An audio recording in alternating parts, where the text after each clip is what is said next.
We've never seen anything like this in recorded history. So be worried. I'm not short. I haven't sold short anything, but I am certainly worried. As I look around the world, bonds are clearly in a bubble. Bonds have never been this expensive in the history of the world. Property in many places, you go to Korea, you go to New Zealand, you go many places, property is certainly in a bubble. Stocks, many stocks. I mean, Amazon goes up every day. Tencent goes up every day. Samsung goes up every day. So some stocks performing a bubble, but many stocks are still not up. So it's not a complete bubble yet. So there you have stocks, property, bonds, all in bubbles or forming bubbles. The only thing that's still cheap, commodities. Silver's down 60% from its all-time high. Sugar's down 70% from its all-time high. Oil is down 50%. I mean, these are not bubble numbers when you talk about big declines, historic declines. But with all the money being printed, the asset class in the world that I prefer at the moment would be commodities because they're cheap when everything else is booming. I do own stocks. I do own stocks in places like China, Russia, Japan, other places. But I'm not rushing out to buy unless I find something really good. Well, I said, I'm not short. I know it's going to end badly. If something comes along that's good, I'll buy it. But Adam, I know this is going to end very, very, very badly. To repeat, the better it gets, the worse it's going to get when it comes to an end. I would suspect that when it ends, we're going to have the worst bear market in my lifetime. In 2008, we had a big bear market problem because of too much debt. Adam, since 2008, the debt everywhere skyrocketed, unbelievable. Even China has debt now. China didn't have debt 20 years ago, 15 years ago. But even China has a lot of debt now. Who's going to save us? The Chinese saved us in 2009 because they had a lot of money saved for a rainy day and they started spending it. They don't have a lot of money to spend now.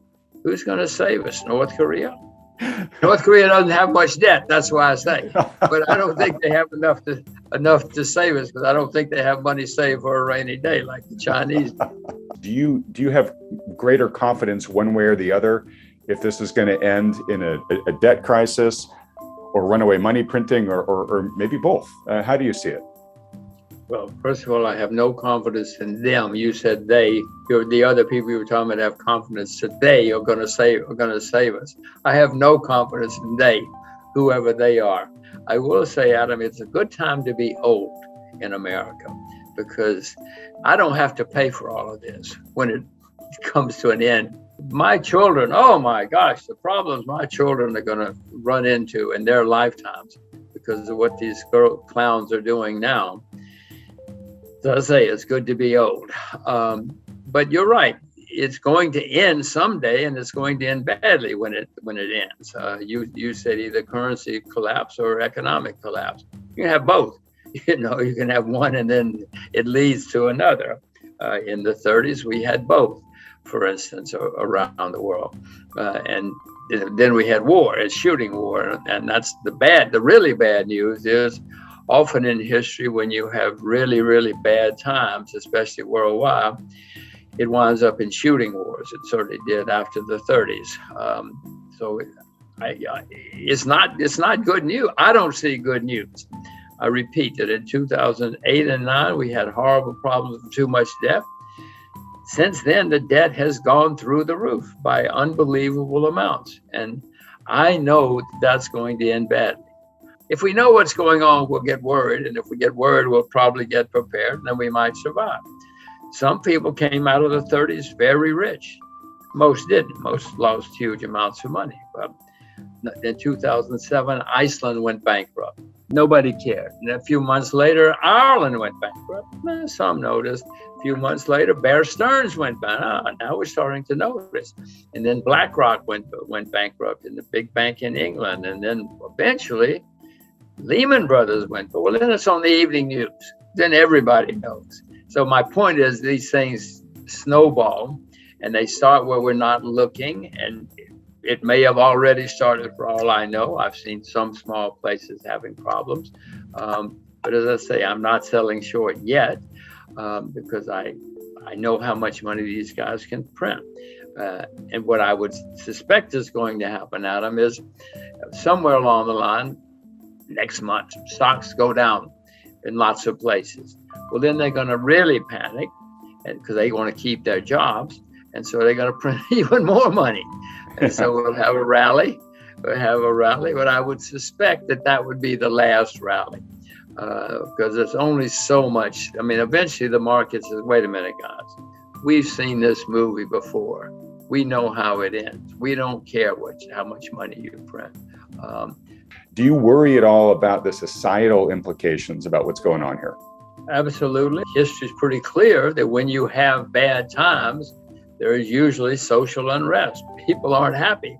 And if we do, in fact, have the worst bear market of my lifetime, which I don't see how we can avoid, if and when that comes, there are going to be a lot of very, very unhappy and angry people. And one difference in now and the past is people really get angry now. They think that you can't do that to me. In the 30s, people were a little more disciplined, a little more understanding of what was going on in the world. They weren't happy. There were protests. There was some violence, not much violence in the U.S. anyway, since that's what we're talking about.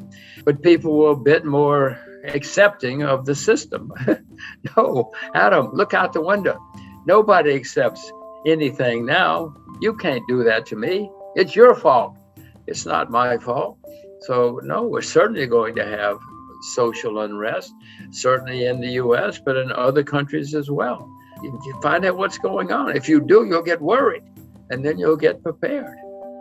Because, Adam, it's very clear. This history shows that when things go really wrong, what history shows, first of all, politicians blame foreigners. They always blame the foreigners because that's easy to do. But then it also leads to unhappy people and social unrest. I mean, I guess the main lesson of history, Adam, is people don't learn the lessons of history. I mean, I could sit here and tell you all day. We had a president recently who either didn't know history or thought he was smarter than history, and it didn't matter. Well, I know history smarter than I am, and I know it matters. And I know it always goes that way, that people get very unhappy and they look for scapegoats, and then it's not good. They've already gotten into trillions, which you and I never could have conceived of. Most people could not have conceived of, but they don't want to stop. So I'm wondering what's after trillions. We're going to learn new languages, new vocabulary here in the next year or two if they keep going the way they're going. Nearly every government, every central bank in the world has been printing huge amounts of money and borrowing and spending huge amounts of money. It's never happened like this in the history of the world. Never in recorded history have we seen so much excess. I'll call it excess. They think it's normal. They think it's fine. And this has caused many markets to go up a lot. You know, if you want to build a bridge, it takes a long time. But if you want to invest and you have a lot of money floating around, you just go on the internet and in 5 seconds you can invest in anything you want to. And that's what's been happening, and that's what's continuing to happen. There might be signs that's beginning to slow down. The Chinese seem to be cutting back some, not a lot. Well, not a lot, but they're cutting back. They're not expanding.